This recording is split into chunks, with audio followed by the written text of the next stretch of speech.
Hello everyone, I am Hema Sati Sharma and we are discussing the chapter of combustion and flame. We have previously discussed the definition, conditions which are required for combustion and flame, terms which are used for studying combustion and flame, and controlling the fire.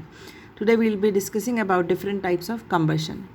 So first type of combustion is rapid combustion or burning. So what happens, what does the word rapid means? Rapid means fast. So in this case of combustion, the substance burns very fast or it burns rapidly. That means it undergoes combustion rapidly and it yields a large amount of heat and light in short time. So the combustible substance is burning rapidly or burning very fast and yielding or producing large amount of heat and light in a short time. Example is burning of LPG at your place, at your house, kerosene,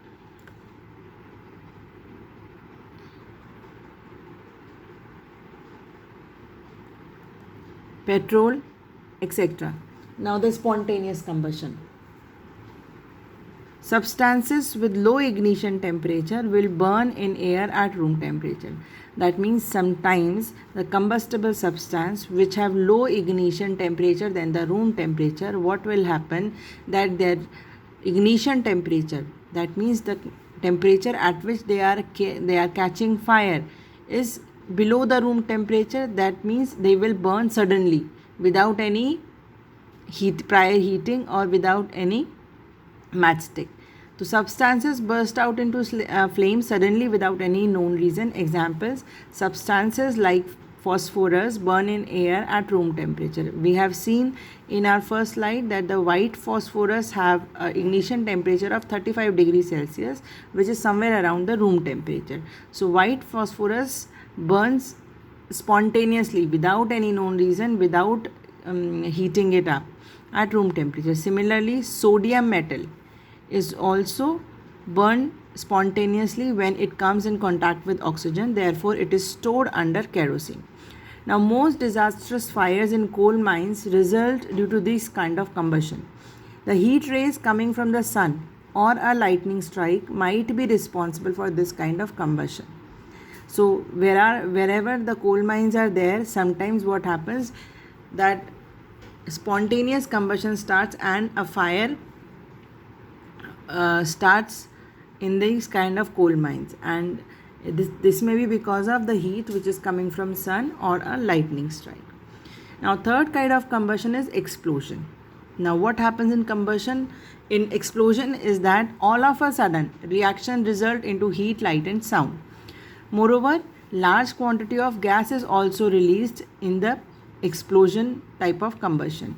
Example, whenever a firecracker is ignited, a sudden reaction takes place. Whenever you burn or whenever you lit a firecracker during Diwali, what happens? That a sudden reaction takes place and you see heat, that means it becomes warm, you see light, and you also hear sound of these explosives with large amount of gas is also released which pollutes the air. Now the next type of combustion is complete combustion. Now what does complete combustion means? Whenever the reaction is taking place. Now if you remember the definition of combustion, combustion is whenever a combustible substance react with oxygen to produce heat and light is called combustion. So when this reaction is taking place in the presence of abundant oxygen, that means there is lot of oxygen, so that the combustible substance can react completely with the oxygen. The substance combined with oxygen to their maximum extent and it gets completely burned or it undergoes complete combustion to form the highest oxide of the substance. Now what does highest oxide mean? That means every element have a different capacity to react with the different elements. Like for example, carbon. Most of the fuels are made up of carbon. Now this carbon is reacting with oxygen because carbon is a combustible substance. It is reacting with oxygen to undergo combustion. Now carbon can react with oxygen to form carbon monoxide. If one carbon reacts with one oxygen, it will form carbon monoxide. If one carbon reacts with two oxygen, it will form carbon dioxide. Now carbon has the maximum capacity of reacting with two oxygens. So here in this case, carbon is forming two oxides. One is carbon monoxide in which only one oxygen is there, and carbon dioxide, in which two oxygens are there. So the highest oxide is carbon dioxide because it has two oxides, right? For example, this I have explained to you right now. Carbon has two oxides, carbon monoxide and carbon dioxide, and out of these, carbon dioxide is having more oxygen atoms, so it is the highest oxide. So similarly in every case. Now, incomplete combustion is defined as the reactions that occurs in the absence of sufficient oxygen. So, combustible substance is reacting with the oxygen, but the oxygen which is present in the atmosphere is present in limited quantity, or it is absent. So, in this case, what will happen? Substance will be unable to undergo combustion completely. So in this case, reaction will leave soot in the container. There will be soot due to the process, along with the formation of carbon monoxide. So in this case, what will happen if we burn any fuel? So now, since oxygen is not present in sufficient quantity, so what will happen? The carbon or the element will not form the highest oxide. It will form a lower oxide. Now in this case of carbon monoxide is a lower oxide. So carbon monoxide will be produced, and along with the carbon monoxide, soot or a black substance will be produced, and there may be some fumes which can cause air pollution. Okay. Now, carbon monoxide is a highly poisonous gas, and the carbon monoxide combines with the hemoglobin to form carboxyhemoglobin, and it leads to suffocation and choking of cells, and thus carbon monoxide is a highly poisonous gas, and it can cause even death. So, incomplete combustion is a waste of energy and hazardous. Now, next combustion is slow combustion. The combustion in which no light is produced and temperature of substance remain unchanged is called the slow combustion.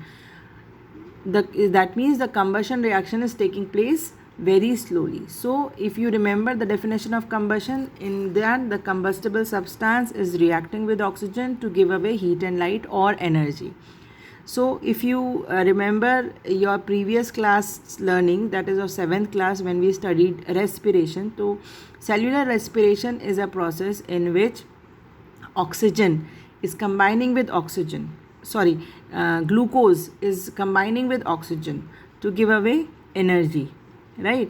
That means in cells, glucose is combining with oxygen. That means combustion is undergoing. That means glucose is undergoing combustion to produce energy for vital processes, for living processes. So, but if you see, whenever full time cellular respiration is going on in your body, and you don't observe any light, and your body temperature does not raise, that means the cellular respiration is a kind of slow combustion, right? It gives less amount of heat slowly and termed as slow combustion reaction. Hence, during slow combustion, a substance does not catches fire. So, the process of rusting, that means when iron combines with oxygen to form rust of iron oxide, is a slow combustion. Digestion of food, that means when the larger food molecules get converted into smaller food molecules, is the process of slow combustion. Now, in our next chapter, next topic, we'll be discussing flame. Thank you.